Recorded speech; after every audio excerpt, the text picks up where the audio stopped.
झारखंड में 24 साल का सियासी रिकॉर्ड टूट चुका है। पहली बार राज्य में कोई पार्टी मजबूती के साथ सत्ता में वापस आई है। झारखंड विधानसभा चुनाव 2024 का क्लियर जनादेश आ चुका है। ये भी क्लियर है कि कौन सी पार्टी सत्ता में बैठेगी और कौन सी नहीं। जनता ने इंडिया गठबंधन को 2/3 बहुमत से सत्ता की चाबी सौंप दी है। मुख्यमंत्री हेमंत सोरेन और कल्पना सोरेन के सिर पर जीत का सेहरा सज चुका है। इस बड़ी जीत में मुख्यमंत्री मैया सम्मान योजना को गेम चेंजर के रूप में माना जा रहा है।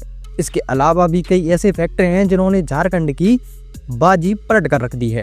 एक एक करके सभी बड़े फैक्टर्स को जानते हैं। बीजेपी की हार और जेएमएम की बड़ी जीत का एक बड़ा कारण यह भी है कि भारतीय जनता पार्टी के पास कोई लोकल लेवल का कोई मजबूत चेहरा नहीं था। पार्टी के पास सीएम फेस के केवल 2 मेन चेहरे थे, एक बाबूलाल मराड़ी और चंपई सोरेन। मजेदार बात यह है कि दोनों ही दल बदलू थे। चंपई तो विधानसभा चुनाव से ठीक पहले ही बीजेपी में आए थे और एक्सेस माई इंडिया के एग्जिट पोल के अनुसार झारखंड में चंपई और बाबूलाल मराड़ी के मुकाबले हेमंत सोरेन की लोकप्रियता दोगुनी थी। इस पोल में 41% लोगों ने हेमंत सोरेन को मुख्यमंत्री के रूप में पसंद किया और इसके मुकाबले चंपई सोरेन को केवल 7% और मराड़ी को 13% लोगों ने पसंद किया था। मैया सम्मान योजना का अहम योगदान है।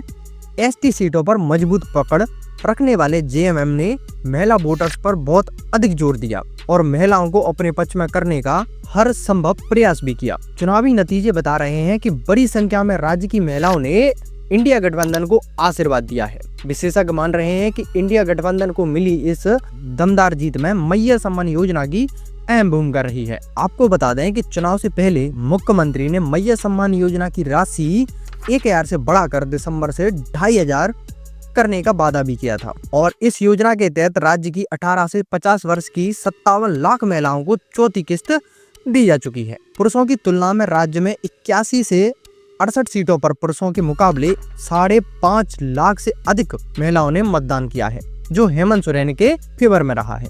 ऐसे में कहते हैं कि झारखंड में हेमंत सोरेन की जीत में सबसे बड़े कारणों में से मैया सम्मान योजना एक सबसे बड़ा फैक्टर है। बीजेपी इसका काट नहीं खोज पाई। वहीं हेमंत ने अपनी पत्नी कल्पना को भी चुनावी मैदान में उतार दिया था और कल्पना ने पूरे चुनाव में करीब 100 रैलियां की।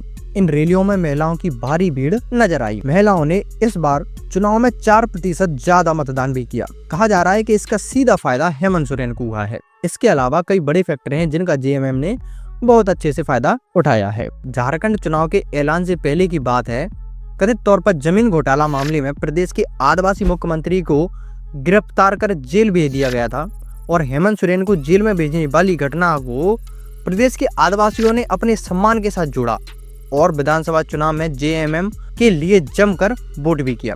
यही कारण रहा है कि आदिवासी सीटों पर जेएमएम ने ज्यादातर सीटें अपने नाम पर करी हैं। झारखंड में कुर्मी वोटर आजसू के साथ रहते हैं, लेकिन इस बार भी जयराम महतो के उतरने से यह वोटर्स उनसे फिसल गए। बीजेपी ने इस बार भी महतो के साथ समझौता किया था, लेकिन महतो की पार्टी को केवल 2 से 3 सीटें ही जीत पाई। कुर्मी झारखंड में निर्णायक वोटर्स माने जाते हैं, खासकर कोल्हान और कोल्यांचल इलाके में। इधर कुर्मी वोटर्स बीजेपी के साथ से निकल गए और उधर हेमंत का कोर वोटर्स मजबूत हो गया। बीजेपी के बड़े नेता फेल हो गए। बोकारो से कत्तावर नेता ब्रंची नारायण, देवघर वाले नारायण दास और गोंडा से अमित मंडल और जन्नानाथ से मधु कोड़ा की पत्नी कुछ खास नहीं कर पाई। यानी कुल मिलाकर बीजेपी ने जिन सीटों पर बड़े नेताओं को तैनात किया था, वहां पर पार्टी फिसड्डी साबित हुई।